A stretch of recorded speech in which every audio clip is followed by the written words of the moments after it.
பொட்டாட்டி ஊருக்கு போயிடுச்சே. என் பொட்டாட்டி ஊருக்கு போயிடுச்சே. என் பொட்டாட்டி ஊருக்கு போயிடுச்சே. என் பொட்டாட்டி ஊருக்கு போயிடுச்சே. என் பொட்டாட்டி ஊருக்கு போயிடுச்சே. என் பொட்டாட்டி ஊருக்கு போயிடுச்சே. என் பொட்டாட்டி ஊருக்கு போயிடுச்சே. என் பொட்டாட்டி ஊருக்கு போயிடுச்சே.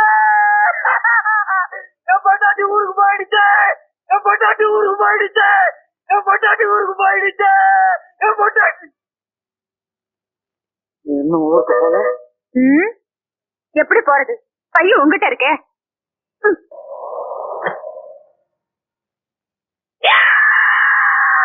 பொட்டாட்டி நிஜமாவா ஊருக்கு போயிடுச்சே.